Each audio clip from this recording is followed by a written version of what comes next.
अयोध्या के श्री राम मंदिर के गर्भगृह के आसन पर रामलला की मूर्ति को विराजमान कर दिया गया। गर्भगृह में विराजमान रामलला की पहली तस्वीर सामने आई। भगवान श्री राम की जन्मभूमि पर बने राम मंदिर में रामलला के अचल विग्रह को गुरुवार को गर्भगृह में प्रवेश कराया गया है। रामलला की 51 इंच की मूर्ति के मुख और हाथों को पीले रंग के वस्त्र से ढका गया। भगवान श्री राम के 5 साल के बालक स्वरूप रामलला की प्रतिमा की लंबाई 51 इंच है, जबकि आधार सहित प्रतिमा की ऊंचाई 7 फीट 10 इंच है। राम भक्तों को अब 22 जनवरी का इंतजार है। इस दिन गर्भगृह में रामलला की प्राण प्रतिष्ठा होगी।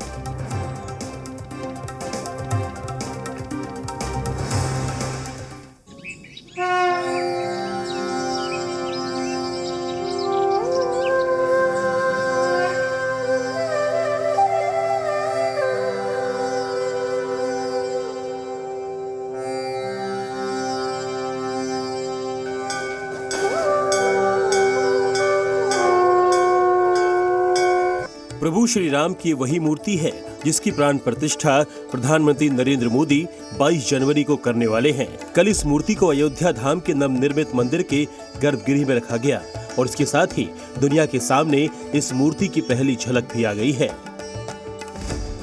जरा देखिए कि खूबसूरती से श्याम शिला को मूर्त रूप दिया गया है। हालांकि विग्रह का ज्यादातर हिस्सा अभी ढका हुआ है, लेकिन श्याम शिला साफ झलक रही है। अब 22 जनवरी को प्राण प्रतिष्ठा के दिन ही मूर्ति से कवर को हटाए जाने की संभावना है। श्री राम लला को विराजमान करने से पूर्व विभिन्न संस्कार और पूजन किए गए। काशी साई विद्वानों ने कार्यक्रम को सफलता से संपन्न कराया। 121 आचार्यों ने विधि विधान से पूजा अर्चना की। रामलला की 200 किलो वजनी मूर्ति का जलाभिषेक किया गया और प्रभु श्री राम की मूर्ति को रखा गया। जानकारी के मुताबिक सबसे पहले रामलला को आईना दिखाया जाएगा और प्रभु श्री राम सबसे पहले अपना मुखड़ा देखेंगे। कहा जाता है कि भगवत विग्रह में इतना तेज होता है कि कोई दूसरा इसे बर्दाश्त ही नहीं कर सकता। जिस वक्त मूर्ति की पट्टी हटाई जाएगी उस वक्त गर्भगृह में प्रधानमंत्री समेत 5 लोग मौजूद रहेंगे।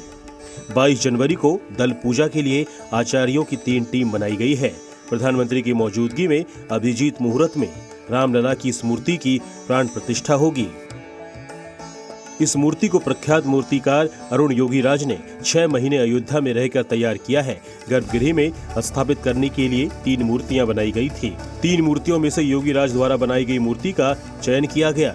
श्री राम जन्मभूमि तीर्थ क्षेत्र के 15 में से 11 ट्रस्टियों ने इस मूर्ति की भूरी भूरी प्रशंसा की है।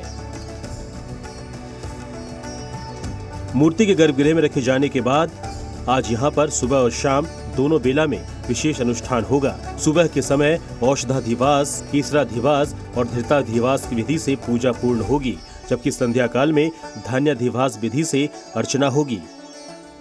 शास्त्रों के नियम के मुताबिक मूर्ति स्थापना के यजमान को कठोर नियमों का पालन करना पड़ता है, जिसे यम नियम कहते हैं। प्रधानमंत्री मोदी ने 11 दिनों तक यम नियम का पालन करने का संकल्प लिया है। सूत्रों के मुताबिक पीएम मोदी जमीन पर कंबल बिछाकर सोते हैं और नारियल पानी का सेवन कर रहे हैं। वहीं राम मंदिर के मुख्य पुजारी आचार्य सत्येंद्र दास ने जी मीडिया से एक्सक्लूसिव बातचीत में बताया कि मंदिर के गर्भगृह में विशेष पूजा चल रही है ताकि भविष्य में किसी भी तरह की बाधा उत्पन्न न हो। यही नहीं, उन्होंने बताया कि प्राण प्रतिष्ठा के बाद नई विधि से पूजा अर्चना होगी। प्रतिष्ठा हो जाएगी, उसके बाद पूजन विधि क्या होगी? देखिए, जो पूजा विधि आई थी ये रामानंदी संप्रदाय के अनुसार पूजा विधि है और पूजा विधि उसे चलती रहेगी। प्राण प्रतिष्ठा के लिए मंदिर में अस्थायी गुम्बद बनाए गए हैं और गुम्बद को भगवा कपड़ों से ढका जा रहा है। गर्भगृह का मुख्य द्वार हो या फिर मंदिर में प्रवेश करने की सीढ़ियां, सब कुछ बनकर तैयार है। सामने आए वीडियो में मंदिर की खूबसूरती तो दिख रही है, ये भी साफ झलक रहा है कि वहाँ काम कर रहे मजदूर जल्द से जल्द काम खत्म करने में जुटे हुए हैं। राम मंदिर का गर्भगृह कुछ ऐसे बनाया गया है कि श्रद्धालु 25 फीट दूर से ही भगवान राम की छवि को देख सकेंगे। वहाँ की दीवारों पर देवी देवताओं की आकृतियां बनाई गई है। 3 मंजिला राम मंदिर को पारंपरिक नागर शैली में बनाया गया है। मंदिर में लगाए गए दरवाजों पर हाथ जोड़कर स्वागत करती महिलाओं की तस्वीरें हैं। वहीं नीचे के हिस्से में हाथी को दर्शाया गया है। Bureau report, ZBT।